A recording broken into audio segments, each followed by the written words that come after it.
महाराष्ट्र आणि गोवा बार काउन्सिलच्या निवडणूक प्रचार शिगेला।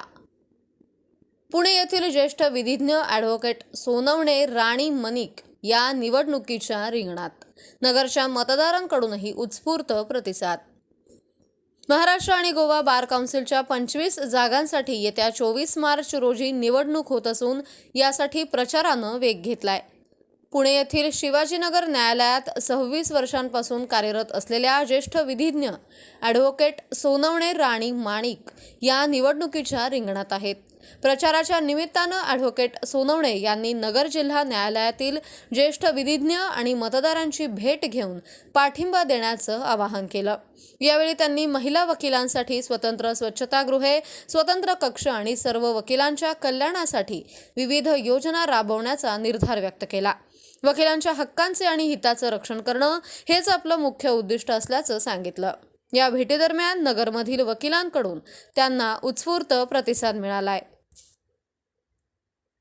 सर, निवडणुकीत भूमिका हीच राहील की ॲडव्होकेटचं कल्याण करणं, ॲडव्होकेटचं वेलफेअर करणं।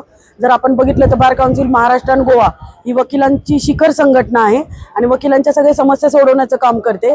जसं की सनद देणं, वकिलांच्या काही समस्या असतील ते सोडवणं, वकिलांचं वेलफेअरसाठी जसं की विमा असणं किंवा स्टायपेंड देणं वकिलांना, तर वकिलांच्या सगळ्या रिलेटेड जे काही समस्या असतील ते समस्या सोडवण्याचं काम बार काउन्सिल ऑफ महाराष्ट्र आणि गोवा करते। आणि त्या इलेक्शनला मी जर उभी राहिली आहे तर वकिलांचं कल्याण हे एकमेव माझं ध्येय असेल या इलेक्शनचं। वकील जर बघत असतील तर ते खूप पॉझिटिव्ह पद्धतीने बघतात, कारण वकील म्हणून मतदान करताना वकिलांना उमेदवार असा पाहिजे की जो उमेदवार रेग्युलर प्रॅक्टिस करणारा पाहिजे। तर माझ्याकडे जर बघितलं तर मी 26 वर्षापासून रेग्युलर प्रॅक्टिस करते। शिवाजीनगर कोर्ट पुणे इथं माझी प्रॅक्टिस आहे। 26 वर्षापासून मी रेग्युलर प्रॅक्टिस करते, त्यामुळे खूप पॉझिटिव्ह पद्धतीने रिस्पॉन्स आहे।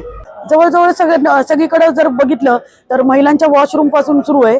महिलांचे वॉशरूम व्यवस्थित नाही आहे, महिलांचे लेडीज बाथरूम कमी जागेमध्ये आहे, महिलांना टेबल नाही आहेत बसायला, काही ठिकाणी चांगली व्यवस्था आहे तर काही ठिकाणी नाही आहे। पुरुषांचे वकिलांच्या पण तिथं त्याच समस्या थोड्याफार फरकाने जाणवतात। जसं की पिण्याच्या पाण्याच्या पण काही ठिकाणी समस्या जाणवते। दुसरं म्हणजे की वकिलांसाठी व्यवस्थित असं चांगलं घरगुती पद्धतीने जेवण मिळेल असं कॅन्टीन नाही आहेत, तर वकिलांच्यासाठी खूप साऱ्या समस्या अशा जाणवतात।